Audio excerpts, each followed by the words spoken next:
Hello, everyone. My name is Gwen. I am the Criminal Genealogist. This is my very first YouTube video, so forgive me. It is going to be short. I'm just going to introduce myself, let you know a little bit about myself and what I do, and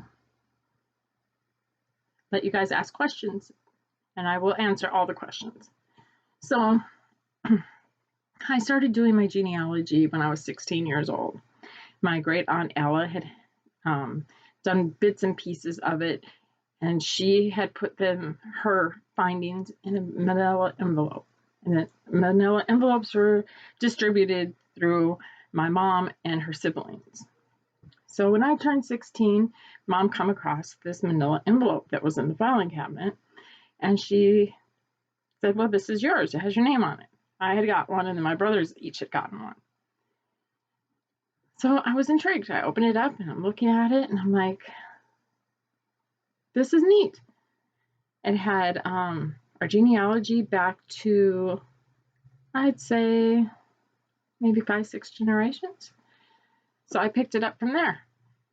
And I started reading books on how to do genealogy, because back then there was no internet. So I started reading the books on how to do genealogy, spent a lot of time at the library reading books. I started writing for records. I got death certificates, funeral records, cemetery records, birth and death and marriage records, cemetery. Did I say that? I'm a little nervous, sorry. So anyways, I started getting those, and I was so excited to see that mailman walking down the street, knowing that he had some goodies for me. So I find out that I'm related to Robert the Bruce, King of Scotland. He is my 26th great-grandfather. I have my line traced back to the Vikings. So I've been doing this for over 30 years. And I love it. So while I was doing my genealogy, I found a couple little naughty ancestors in my tree.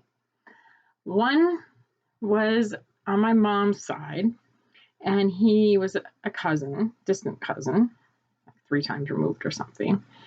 And so his mom was my mother's grandfather's sister. So her child, Cecil Warren, had decided one weekend to go from Sioux City, Iowa to St. Paul, Minneapolis with some buddies of his.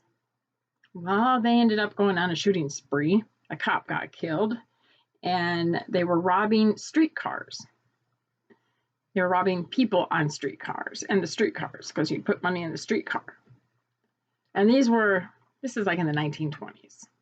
So he ends up getting 5 years in the penitentiary in Minnesota. Then there was another ancestor of mine on my dad's side, and he was put in prison, San Quentin prison, for murder. He had a wagon band out in the middle of the desert, and he decided to kill this guy for his gold or money or something, and murdered him. And nobody would have ever found out, but he had an item. I don't remember what the item was right now, but he had an item of this dead person, and somebody knew that that belonged to that person and that person was missing.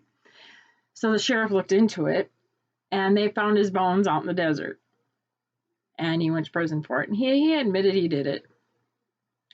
So that intrigued me. I was like, there has to be people out there wondering how to find their criminal ancestors' records, because these things are not all online. There are so many records that are still sitting on shelves all over the world that have not been indexed or put on the internet yet. So I decided that I was going to start a blog. Now, when I started my blog, I found a lot of criminal records on Ancestry. Ancestry has quite a few. They have all of San Quentin up to 1953. They have San Quentin, they have Folsom Prison, they have some sheriff's records, wanted posters, missing persons posters. Then they also have New Mexico State Prison. They have Montana State Prison. They have some Pennsylvania ones and some Leavenworth. Now, the Leavenworth is just an index. You have to go onto the National Archives website to find the Leavenworth records, mugshots records. If you can't find those online, then you have to call the National Archives, and they'll send you them. They're a very, very good source. I've never had any problems with them. California, by far, is my favorite state to get records from. They are awesome. I've never paid for a record from that state. Now, I am ordering some court records. That might change with court records, so we'll see. I am currently writing a book about a criminal I found. I don't want to give too much away. I'll let you know more about that. So my suggestion, my very first suggestion is always, always, always check newspapers. That's going to be your very first number one source to go to. Now, if there's family rumors that so-and-so, Mr. John Clyde, killed somebody in Oklahoma in 1922, it's most likely going to be in the newspaper. So go on to newspapers.com or some newspaper online, see if you can find it there first. If you can't find it there, then you're going to write the state archives. Or you can write a local genealogy society. They have tons and tons of people in their genealogy societies. They're all volunteers, so make sure you donate something, and they will help you. So after you do that and you get the newspaper clipping, let's say you get a clipping that said that this Mr. Clyde did murder somebody in 1920, and you want to know what to do from there. Well, in that newspaper clipping, it's going to say, give you hints, okay? This is going to tell you the time, the place, and what his sentence was, and whatever county that was, you're going to go look up on Google the courthouse. And you're going to call or write that courthouse and get the court records. Now, as far as prison records go, if they aren't online, you're going to have to write, if the prison is still in existence, write or call the prison. Don't feel intimidated. It's just a building with records in it. I mean, yeah, they got criminals in there too, but you're calling for a record. So act like it's getting a death certificate or any other record you're getting for genealogy purposes. Don't feel intimidated. If the prison is no longer in existence, then you're going to have to get a hold of the state archives to see if those records even exist anymore. Now, as far as getting jail records, those are probably the hardest ones you're going to be looking for, because jails change all the time. Police stations move. Jurisdictions move, maps move, so county lines move. So those are going to be very, very, very hard to find. Those that you're going to want to probably contact a courthouse, a state archives. You can call the police station and ask for the records keeper. A lot of times the records keepers in these police stations have been there for a very long time. They may be historians and may know a lot about the police station itself and how long it's been there and the history of it. So they may be able to help you and guide you to another place to find these records. Whatever you do, if anybody tells you records were destroyed, I would take it with a grain of salt until you get more than one person to tell you that those records are destroyed. I know for a fact hospital records are destroyed every 7 years. Hospital records are hard to get. Insane asylum records are hard to get. Any of those, you usually need a court order. So that would be my last resort, doing your family tree, trying to get those. So in the meantime, get all the other ones that you can. Also, number one rule in doing any genealogy: never merge your tree with somebody else's tree. Do your own work. research it yourself. Even if you want to merge great grandma's tree into your tree, don't do it. Write everything down and put it in your tree that way, and research it. Get your research. Is how I started. Was I plugged in each person into my tree, and then I researched each person. And then as I researched each person, I made a file folder for each person. So my birth records, all those kind of records go in that file folder. I used a pedigree chart, 15 generation pedigree chart. Every single person on that chart has a number, and those numbers never change. So I am always number 1. My dad is always number 2. My mom is always number 3, and so on and so forth. Those numbers will never change. Those people will always be that number. That is the best way to number your files. You can still put their name on there, but use the numbers. What else can I tell you? So in 2014, I started my blog. I love true crime. I live on IDTV. I have probably 20, 30 serial killer books, true crime books. The big ones are probably Son of Sam, which I've worked on, Jack the Ripper, Manson, Bundy. So I've read a lot of that stuff. But when I was doing the criminal genealogy, it's so much different. These people have never been heard of. Their stories have never been heard. And I wanted to give them a voice. I wanted to tell their story for them.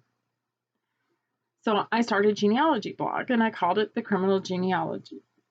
And at that time, I made that term up. And at that time, I was the only one. I was the only criminal genealogist. And I love it. I absolutely love it. I have a criminal genealogy group on Facebook. We help tons of people. I have over 10,000 members in that group. I just started doing podcasts. I'm still warming up to that, trying to read and get my voice to where I can read the newspaper clippings and things without messing it up. So I still need some practice. So I'm fairly new at that. I've only done maybe 6, 7 podcasts, and those are criminal genealogy. You can look up Criminal Genealogy podcast. I'm on Anchor. What else? My criminal genealogy blog itself is criminalgenealogy@blogspot.com. I have a criminal genealogy 101 for people that are just getting into genealogy and want to learn genealogy. It's called Dragonfly Genealogy 101. I have that on Facebook. So if you want to learn how to do genealogy, feel free. You can also leave me a comment down in the comments, and I'll get back to you. I'm more than happy to help. I also do this as a profession. Right now I have 2 genealogy clients. I have had many genealogy clients that I have helped, that I trace their family history as far back as I can.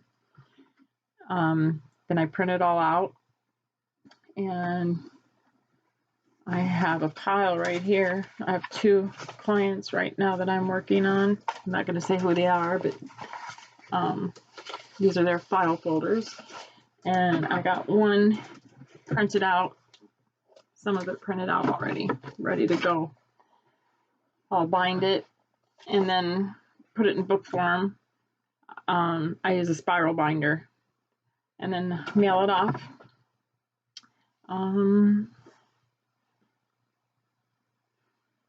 I guess that's all I have for right now. I'm tickled pink to start this, start YouTubing. I've never done any of this kind of stuff before. I have a online business I have Gwen's Boutique and Party Planning, and I have done some live videos where I've sold some of my reversible bags. You can find that page on Facebook too. You can also find my Dragon Genealogy. If you want to hire me to do your genealogy, that page is on Facebook as well. So I'm going to leave it at that for now. And it was nice to meet everybody. I would love some feedback. Be kind, be gentle. But I'll be back in about a week, and I'm going to do a video on one of the stories that I have. So happy hunting!